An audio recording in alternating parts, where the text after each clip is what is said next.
spiritual bypassing and spiritual bypassing, particularly in relationships. Emotional bypassing, spiritual bypassing, relationship bypassing. Let's go into this a little bit. How can one justify their actions when they're ignoring the fullness of who they are? I did this for so many years. I thought because I'm reading books, because I'm meditating, it gives me permission, it gives me the right to do whatever I want. It gives me permission to treat others and myself in disrespect, to treat them quote unquote badly, to treat them in a way that really is not fair, is not equitable, is not inclusive, is not considerate. Because I have a get out of jail free card. Hey, I'm meditating for 5 minutes a day or 45 minutes a day or an hour a day. I have an asana practice. I have a breath practice. I journal. I read. I serve others. Oh, that's the biggest one. That's the best one. Is when, and I'm not going to throw mud at anyone else. I'm going to ask some questions, but I'm not going to throw mud at anyone else. I'm going to put my hand up and I'm going to say, these are my experiences. And this is as I'm remembering who I've been throughout my life, I've been able to justify hurting others, whether it's infidelity, unfaithfulness, screaming at people, being hyper aggressive, not being respectful of other people's opinions. Part of that was because I felt entitled. I felt it was okay to do those things, to be that person. And the question I ask you, have you ever been that person? When we place an emphasis on the should, well, I should be able to do this because it's counterbalanced with other activities. So for example, I meditate every day. Therefore, I have the right to be an asshole to anyone that I wish. If I wish to get aggressive or snappy at someone, that's okay because I meditate. In a sense as well, this is one aspect of spiritual bypassing. The other side of spiritual bypassing is that all we do is focus on the quote unquote good in life. We don't want to go near the ugly. We don't want to go near the bad. We don't want to go near the uncomfortable. We don't want to get into those emotions that don't make us feel comfortable, that don't make us feel fully connected. We want to stay away from that. And we bypass this whole aspect of selves. And then we place this unconscious expectation that we then bring into the relationship, that everything should be smooth sailing. However, we live in this fragmented state because we are bypassing aspects of ourselves.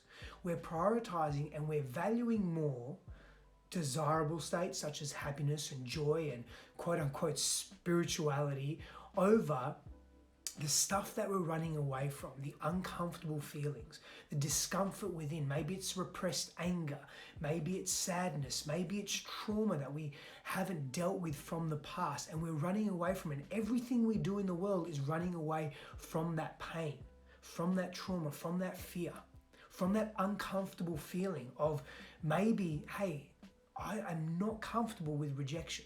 I'm not comfortable with humiliation. I'm not comfortable with being told I'm wrong. I'm not comfortable with not being able to see myself fully for who I am. I'm not comfortable with someone else telling me I'm wrong or someone else getting upset at me. So I'm going to pretend none of that exists. I'm going to shove it in a knapsack. I'm going to pop this knapsack on my back. I'm just going to carry it around. It's going to get heavier and heavier and heavier. And you become more tensile and you become more impatient and you become more stressed and anxious and fearful. This stuff doesn't go away. And we bring that into relationship and we try to only focus on the good. But the truth of it is that's not what reality is. And so the more we ignore something, the more it stays around and it lingers. What we resist persists. What we resist persists. And so we have an opportunity to look at our stuff. Here's something interesting in relationship. We spiritual bypass because we only want to experience goodness in relationship, because it's very confronting to come face to face with our painful stuff, to come face to face with what the other or others in intimate relationships, friendships, romantic partnerships, colleagues, familial relationships, parent-child relationships, what they mirror in us. And so all of a sudden we wake up one day and we think, This happened to me. We wake up one day and we think, I want to look at some of my stuff. I'm really uncomfortable with avoiding my discomfort. And it's getting to a point where it's really overwhelming. And so you bring this to your friends, you bring this to your lover. Now your lover starts to panic because all of a sudden, they're probably spiritually bypassing as well. They're focusing only on the good. And they feel unsafe because their emotional attachments, their neurological and physiological conditioning has been matching yours. You've both been in this state of avoidance. Well, if we're sharing sameness and familiarity, we are safe. Safety is good. Now, all of a sudden, you're telling me that you want to address some of this painful stuff. You want to speak to sadness. You want to feel sadness and anger and discomfort. Whoa, whoa, whoa, whoa, whoa. That's unsafe. That's not healthy. That really changes the game. And then they think, well, maybe you just need some help. Maybe you need some medication. Well, let's go see someone. And it's another opportunity goes by, not taken, and you repress. And maybe you have your medication, and maybe you just shove those feelings away again. And you forget about who you truly are and what you truly wish to experience. Because who you are is who you're running away from. Now, that doesn't mean that you are only sadness, you are only anger, you are only repressed trauma. Not at all. It's when you address that stuff, when we address that stuff within that is painful, we help heal those parts of us that just need a voice. And so what's happening is we're always whole, but we're recognizing our wholeness. We're connecting deeper to our wholeness. And that, my beautiful friends, that's powerful. And so I go back to the beginning around the excuses that we make around our behavior. That's not healthy, and that's a form of bypassing because we're choosing to ignore the nasty side of us. We're choosing to ignore the uncomfortable or quote unquote ugly feelings that we express. And we justify by all the good things that we do in the world. Now that's great. It's great that you do good things in the world. It's great that you serve your family. It's great that you serve your communities. It's great that you meditate. It's great that you have healthy practices. None of that, though, justifies behavior that is aberrant towards yourself and towards others. And in addition to that, what is your come from for that behavior? Where is it coming from? What is your intention behind meditation, doing good in the world, helping others, being of service? Are you trying to be a people pleaser because you're maximizing others and minimizing your own voice because that's how you figured out to give and receive love, to help you feel safe, to help you feel wanted, because we all want to be in the in group.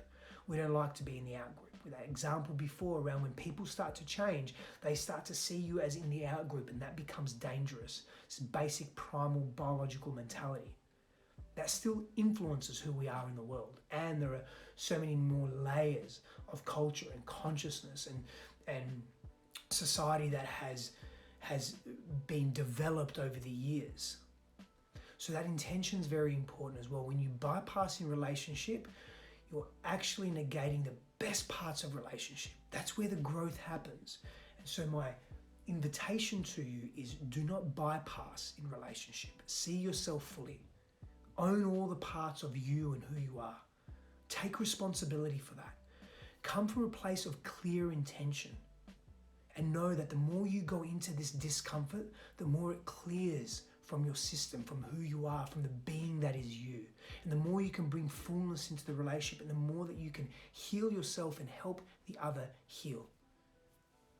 Power and blessings to you.